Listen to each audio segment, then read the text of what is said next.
আসসালামু আলাইকুম। আজ তৈরি করে দেখাবো চকলেট স্পঞ্জ কেক রেসিপি, তাও আবার বেকিং সোডা, বেকিং পাউডার, তেল, পাউডার মিল্ক, অনেক গুরুত্বপূর্ণ ইনগ্রেডিয়েন্টস ছাড়া।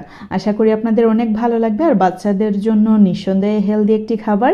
তাহলে চলুন রেসিপিটি দেখে নেওয়া যাক। একটি মিক্সিং বোলে নিয়ে নিচ্ছি 2টো ডিম, স্বাদ মতো চিনি নিয়ে নিচ্ছি। চিনি এখানে অবশ্যই আপনাদের পছন্দ মতো ইউজ করতে পারেন। দিয়ে দিচ্ছি 1/2 টেবিল স্পুন ভ্যানিলা এসেন্স। এখন সমস্ত উপকরণ খুব ভালো করে মিশিয়ে নিচ্ছি। আমি ইলেকট্রিক বিটার ইউজ করছি, আপনারা চাইলে কিন্তু কাঁটা চামচের সাহায্যেও খুব ভালো করে বিট করে নিতে পারেন। আমি মোট 3 মিনিটের মতো বিট করে নিয়েছি। আপনারা কাঁটা চামচ দিয়ে যদি করতে চান সেই ক্ষেত্রে কিন্তু 5 থেকে 10 মিনিটের মতো কন্টিনিউ নাড়তে হবে। এমনকি রেজাল্ট আসলে কতটুকু ভালো আসবে তা আমি বলতে পারছি না, কারণ হচ্ছে অনেকের কমপ্লেন শুনেছি বা দেখেছি কমেন্ট সেকশনের নিচে যে আপনাদের কেক যেই রকম হয়েছে আমাদের কেক কিন্তু সেই রকম হয়নি, আপনারা মিথ্যা বলছেন কেন।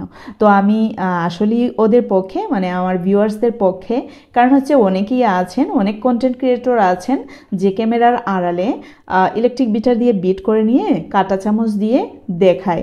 তো ভিউয়ার্সদেরকে অ্যাট্রাকটিভ করার জন্য আমরা মিথ্যা না বলি। তো যাই হোক, দেখতে পাচ্ছেন আমি একটি ছাঁকনির মধ্যে কিন্তু 70 গ্রামের মতো ময়দা, এমনকি 2 টেবিল চামচ পরিমাণে কোকো পাউডার ছেঁকে দিলাম। খুব ভালো করে ছালনি দিয়ে ছেঁকে নিতে হবে। তো দেখতে পাচ্ছেন আমি একরকম ঘুরিয়ে ঘুরিয়ে কিন্তু মিশিয়ে নিচ্ছি।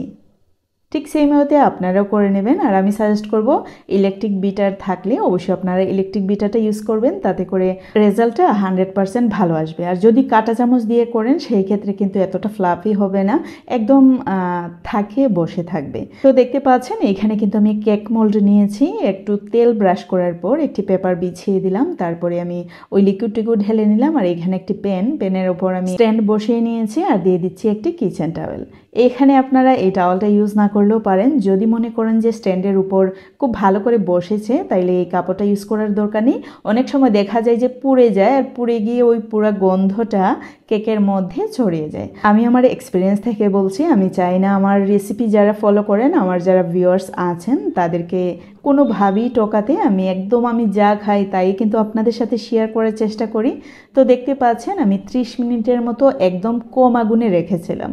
প্রথমে 2 থেকে 3 মিনিট একদম হাই ফ্লেমেতে দিয়ে রান্না করবেন, তারপর একদম মিডিয়াম টু লো ফ্লেমেতে রাখবেন। একদমই লো ফ্লেমে, মানে আগুনটা একটু দেখা যায় সেই রকম। তারপর আমি 30 মিনিটের মতো রান্না করেছিলাম। রান্না করার পর দেখতে পাচ্ছেন আমার কেক আলহামদুলিল্লাহ পারফেক্টলি হয়েছে। আমি সাসলিক কাঠি দিয়েও কিন্তু চেক করে নিয়েছি, আপনারা অবশ্যই চেক করে নামিয়ে নেবেন। আর অবশ্যই কাছে থেকে রান্না করতে হবে যেন কোনোভাবেই পুড়ে না যায়। তো আমি মোল্ড আউট করে নিচ্ছি। আর আপনারা দেখে নিশ্চয়ই বুঝতে পারছেন যে এটা কতটা স্পঞ্জি হতে পারে। যদিও এখানে তেল, বেকিং সোডা, বেকিং পাউডার, এমনকি আরও অনেক গুরুত্বপূর্ণ ইনগ্রিডিয়েন্টস আছে, ওইগুলো নাই। আমি জাস্ট ইউজ করেছি চিনি, ডিম এবং ময়দা আর কোকো পাউডার 2 টেবিল চামচ পরিমাণে। তাতেই কিন্তু আমার একদম পারফেক্টলি কেক বেক হয়ে গেছে। তো আমি আশা করি আমার আজকের রেসিপিটাও আপনাদের কাছে ভালো লেগেছে। ভালো লাগলে অবশ্যই একটি লাইক দিতে ভুলবেন না। আর বেশি ভালো লাগলে ফ্রেন্ডস, ফ্যামিলি, এমনকি নতুনদের সাথে শেয়ার করতেও ভুলবেন না। আর এইরকম নতুন এবং ইউনিক রেসিপি পেতে অবশ্যই আমার চ্যানেলটি সাবস্ক্রাইব করে রাখার অনুরোধ রইল। সাথে অবশ্যই বেল বাটনটা অন করে রাখবেন। যারা ফেসবুকে দেখছেন আমার পেজটি ফলো করতে ভুলবেন না। আজকে এ পর্যন্তই। See you in the next video. Till then, bye. আল্লাহ হাফেজ।